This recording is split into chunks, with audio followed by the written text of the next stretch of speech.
All right, Larry Krueger here from the Pig in a Pickle Krug Show with a little 49er video as we look back at minicamp and we talk a little bit about Romelo Height and Kalon Black. And, of course, we're brought to you by Pig in a Pickle, the best barbecue in all of Northern California. Check them out. They're in Emeryville. They're in Corte Madera. They're open 7 days a week from 11 a.m. till 8 p.m. or until they run out. Go say hi to Damon and Mary, get some brisket chili. Tell them Krug sent you. The Krug Show also presented by Prize Picks, America's #1 sports picks app. Prize Picks is super simple. You just pick more or less on player stats or game outcomes and build your lineup. It's available in most states, including this one. So if you haven't checked it out yet, use code HMA. When you play $5, you get $50 in lineups instantly. All right, let's talk a little bit about Kalon Black and Romelo Height.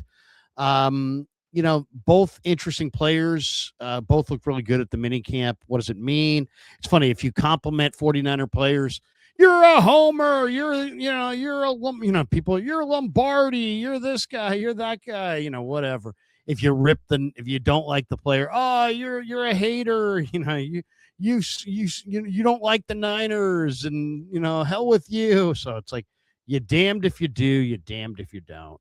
That's basically the long and the short of it. So here's a little bit on Kalon Black, despite the haters. Here it is, little Kalon Black. Man, honestly, I just remember John Lynch being to my right and Pat Willis being to my left. That was the main thing that I really took. But that was one of the interviews that I do remember for that sole purpose. Again, just the fact that, how genuine the interview was of them trying to get to know me. Did Pat Willis ask a lot of questions too? Man, he didn't say a word. I just know he was there. His presence was there, and I felt it. Yeah, Kalon Black talking with reporters after a minicamp the other day, and Kalon is a powerful player. I mean, there's no question about it. He's got power in his legs. He's a better receiver than I think people thought. If they only watched him at Indiana, you may think, man, this guy can't catch because they didn't throw him the ball. But that's really not the case, and I think he demonstrated at the minicamp that he could catch the ball. He is 24. He's 5'9", 211 pounds. What really stands out to me is just the leg strength, the power. He's going to be able to push the pile, run for extra yards, ice a game when you have a lead. He's very dependable. He'll block. He's a culture player. He's tough. And this was a really good third-round pick. I know a lot of people are, they reach for a running back, whatever. He's a hell of a running back. He's one of 4 children. He grew up in Virginia Beach. His father played linebacker at Norfolk State. He's got 2 brothers and 1 sister. I grew up playing youth football and was really good. Obviously a great player in the state of Virginia, and then decided to go to JMU, went to Salem High School, 4-year letterman there, 3-sport athlete at Salem High School. He played baseball. He played track. Personal bests in the 55 meters, 6.71, in the 100, 11.32, in the 200, 23.64. So he's really great long jumper, 19 feet, 3¼ inches. And, I'm talking about a guy with unbelievable power in his legs, and you can see it. He played 3-star recruit. He goes to JMU. He plays great for JMU. And then Signetti left and went to Indiana, and he followed him. So he entered the transfer portal in December of 2023. He went and played for Indiana, and then he graduated with a degree in liberal studies from Indiana, invited to the Senior Bowl, and I think that's really where that really cemented it for the Niners. Now, the Niners have been on this player. We're on this player dating back to last year, but he made a huge impression on them at the Senior Bowl. He ran with power. He caught the ball. He probably had every reason to sit out the Senior Bowl, but instead he showed up, and then he carried the pile on a couple carries, and he looked like one of the better athletes at running back. He's just very dependable. He's just a very dependable player. Are there bigger running backs? Yeah. Are there faster running backs? Sure. Are there better overall running backs with more, this or that? Sure. But this guy's dependable. He will block. He will hold on to the football. He will run into the right hole at the right time. He knows how to play. You can depend on him. He is pretty jacked as far as I don't think he's kind of maxed out. He's pretty muscled up. But I mean, the defining characteristic are the leg power. The leg power is off the charts. In the Dane Brugler draft guide, the Maryland safety Jalen Husky says he runs extremely hard. I felt every hit. So, I mean, that's obviously, his game. Also, he squares you up and takes on blitzers and just stonewalls them in the hole. So, you don't get on the field for the 49ers at running back if you can't catch and you can't block. And this guy can catch and he can block, and he's very, very dependable. So I think the Kalon Black addition, and then at the mini camp, he showed he could catch the ball. He had he's not perfect. I mean, he had a couple plays that were away from his body. He's not, the big monster back. He's kind of a smaller back, but he runs with a lot of power. So he runs with a lot of power. He's very, very strong in the hole. He'll stonewall the blockers, and he knows what he's doing. So Kalon Black, I thought, looked really good in the mini camp. He's a tough kid, and he's definitely showed more receiving ability than what we saw at Indiana, which is not surprising because Indiana just didn't use him that way. Let's talk Romelo Height, because I thought Romelo Height looked really, really good at the mini camp as well. We will play you some of Matt Lively's video that he got from minicamp of Romelo Height for CBS.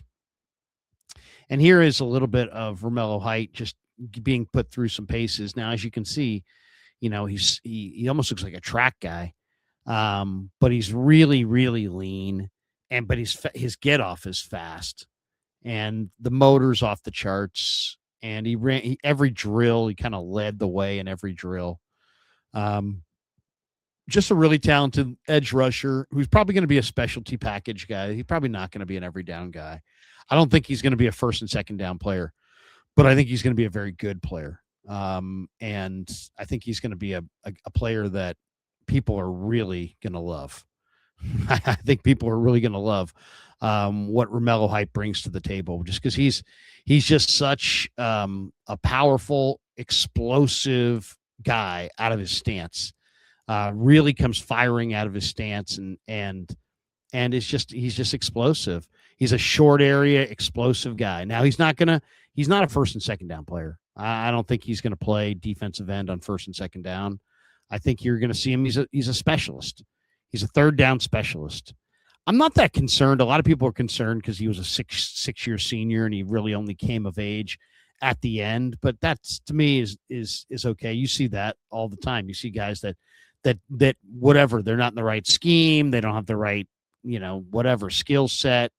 They're not developed enough, and they just don't produce. And then, this guy really did produce for Texas Tech. Now, I watched a lot of Texas Tech this year, and there were times where he looked better than Bailey, and Bailey went second in the draft.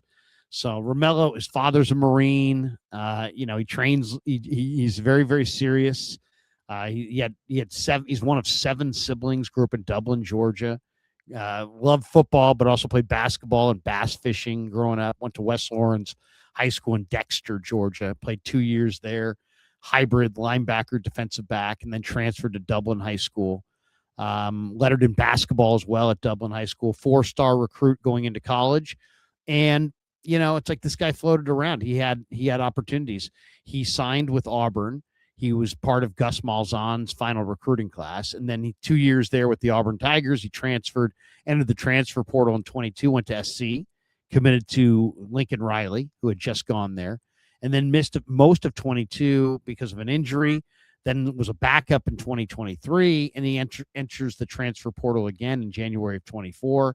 He did graduate with from USC with a degree in American Popular Culture in May of 2024. He committed to Georgia Tech, and then entered the after the 24 season. He got the extra year of eligibility by the NC2A because of COVID-19, because of the pandemic, and he came back and he entered the transfer portal for a third time, and this time was part of the big, the Red Raiders' big NIL spending spree that really transformed their defense. And, he's just a really solid player across the board. Now, the traits are off the charts. I mean, you can see a defined athletic football player, very low body fat. He's super lean. But what really jumps out is just the burst and the bend. The guy comes firing out of his stance. He's like he's shot out of a cannon. And he's got really strong, really quick feet. He's got great quickness. He'll cross the face of offensive linemen. He'll get skinny and get inside the rush lanes. He's an interesting. He's got a really good long arm move that creates some pocket push. He's got, he's also really good at keeping his hands alive. He's really rangy. He hustles from the backside. You can kind of see that. If the play is away from him, he'll cross the field to make a play. So if you look at to me, the one thing that stands out about Romelo Height when you watch the film is there's sometimes a great distance between where he starts a play and where he finishes a play. I think the defining characteristic about him, as far as his personality, is he's a worker.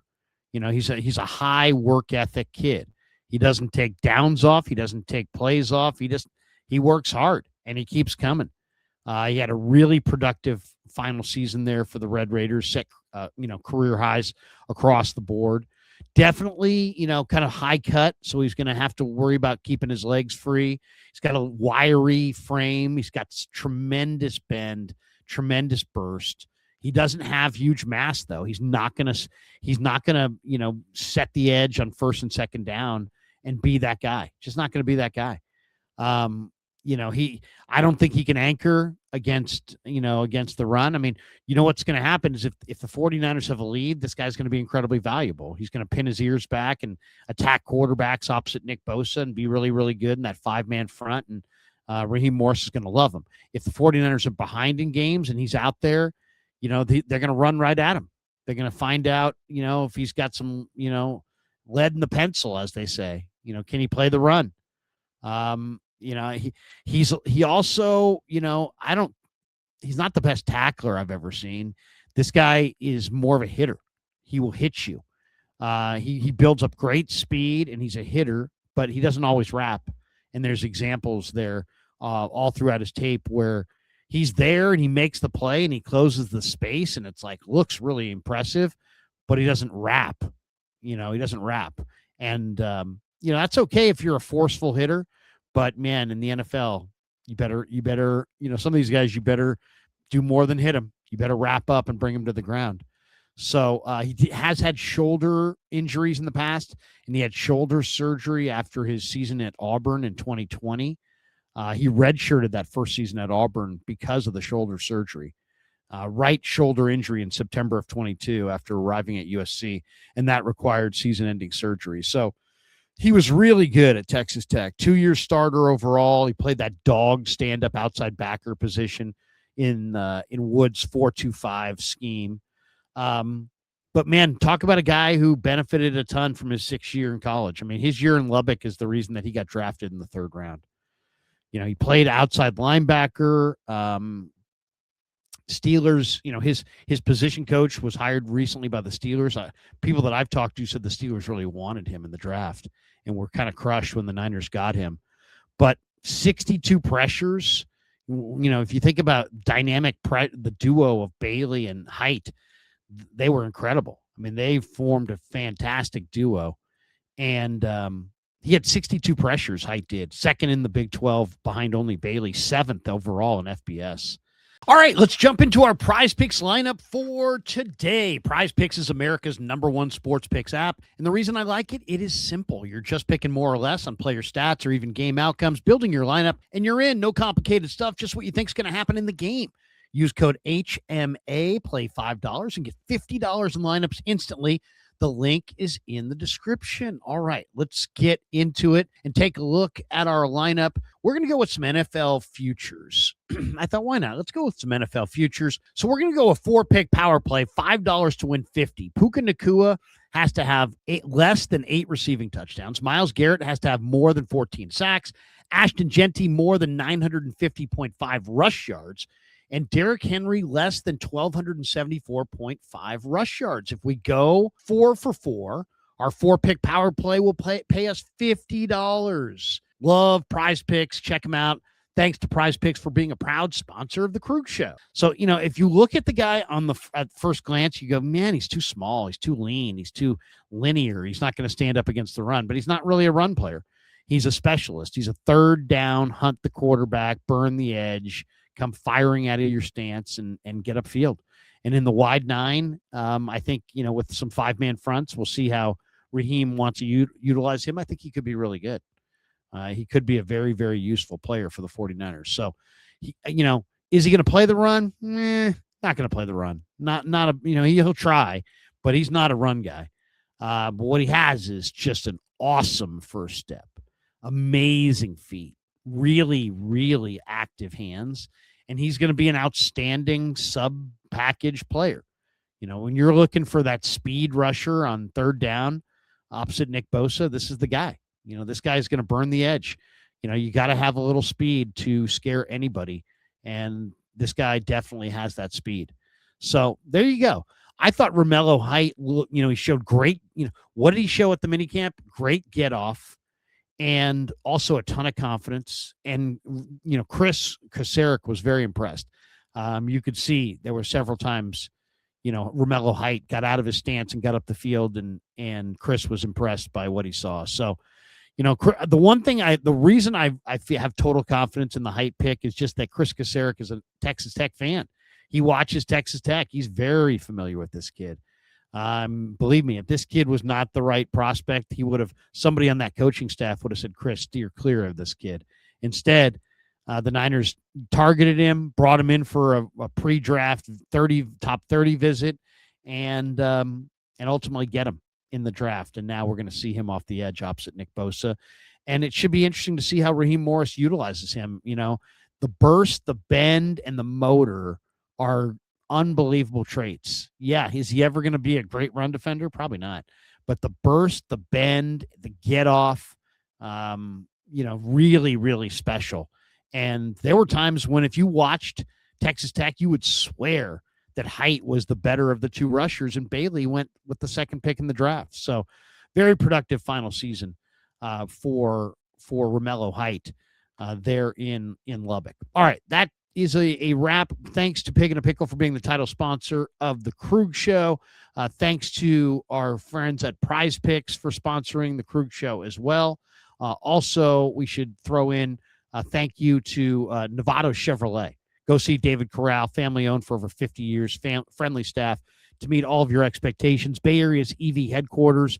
Go see David Corral at Novato Chevrolet. The only place I'll buy a Chevrolet is from Novato Chevrolet, voted top car dealership by Carfax. And thanks to you guys for supporting the Krug Show on YouTube.